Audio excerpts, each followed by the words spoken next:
ఆ మంత్రి మౌనం వెనుక కారణమేంటి?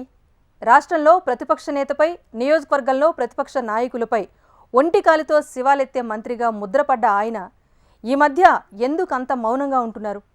అసలు ఎన్నికల సమయంలోనే గిరగిరా తిరగాల్సిన సమయంలో మాటల తూటాలు పేల్చకుండా అంటీ ముట్టనట్టుగా వ్యవహరించడం ఏంటి అనే టాక్ చాలా తీవ్ర స్థాయిలో వినిపిస్తోంది. మరి ఎవరా మంత్రి, ఏమా కథ? రాజకీయాల్లో ఎప్పుడెలాంటి మార్పులు చోటు చేసుకుంటాయో ఎవరూ చెప్పలేరు. అందులోనూ సిక్కోలు రాజకీయాలు ఎంతో పరిణతితో కూడుకుని ఉంటాయంటారు. వైసీపీలో ఈ వ్యవహారం మరింత భిన్నం. ఎవరికి ఎప్పుడు అదృష్టం వరిస్తుందో చెప్పలేని పరిస్థితి. కొందరు నేతలకైతే వైకుంఠపాళి గుర్తుకొస్తుంది. నిచ్చెనపై నిచ్చెన ఎక్కి ఒకేసారి పాముకు దొరికిపోయే పరిస్థితి ఆ మంత్రి ఎదుర్కొంటున్నారన్న టాక్ వినిపిస్తోంది.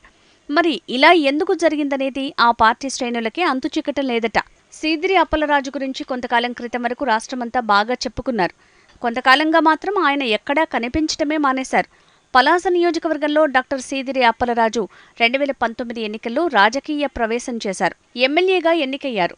2 ఏళ్లలోపే మంత్రి అవటం, రెండోసారి మంత్రివర్గ విస్తరణలో ఆయన స్థానం పదిలం కావటం వైసీపీ సీనియర్ రాజకీయ నాయకుల్లోనూ చర్చనీయాంశమైంది. వైసీపీలో ఆయన రారాజుగా ఎదిగారంటే అతిశయోక్తి కాదు.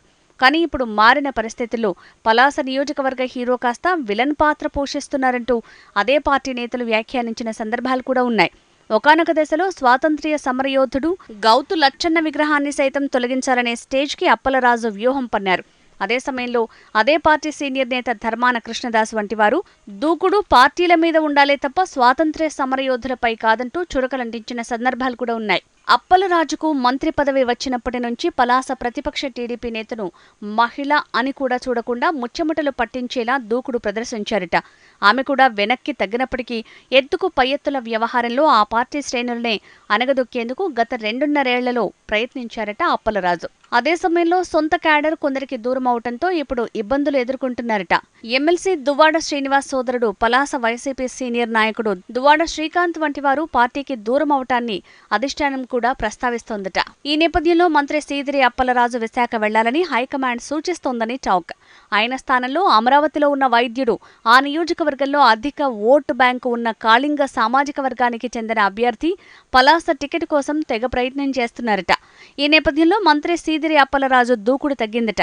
అసలు ఈ సమయంలో నియోజకవర్గాన్ని చుట్టి రావాల్సిన తరుణంలో కొందరు టీడీపీ కండువా కప్పుకుంటున్నా కూడా కట్టడి చేయలేకపోవటం పట్ల భిన్నాభిప్రాయాలు వ్యక్తమవుతున్నాయట.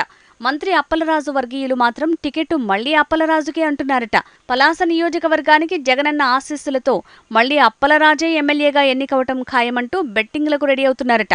ఇక రెబల్ నేతలు మాత్రం ఆ నియోజకవర్గంలో పార్టీ కోసం ఎంతో శ్రమించామని, అధికారంలో ఉండే టైంలో ప్రతిపక్షం కన్నా ఎక్కువ ఇబ్బందులు పడ్డామని కుమిలిపోతున్నారట. ఈ తరుణంలో సీదిరి అప్పలరాజు దూకుడుకు రానున్న ఎన్నికల్లో కళ్ళెం వేసేందుకు సిద్ధమవుతున్నారట. మంత్రి అప్పలరాజును విశాఖకు పంపించే ఆలోచన రావటం మంచిదేనని, అక్కడి నుంచైతే అప్పలరాజు ఖచ్చితంగా గెలుస్తారని వారు అట్నుంచి నరుక్కొస్తున్నారట. వైసీపీ విడుదల చేసిన ఉమ్మడి జిల్లా 5 జాబితాల్లో రాజా మినహా ఎమ్మెల్యేను కూడా మార్చనప్పుడు అప్పలరాజును కూడా మార్చే అవకాశం లేదని ఆయన అనుయాయులు కౌంటర్ ఇస్తున్నారట. మరి ఆయన ప్రచారంలో దూకుడు పెంచకపోవడానికి కారణం ఆ పెరుమాళ్లకే ఎరుక అంటున్నారు. మరి అప్పలరాజు ఎక్కడా కనిపించకపోవడానికి కారణమేంటి?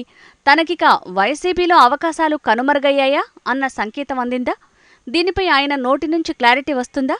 వేచి చూద్దాం.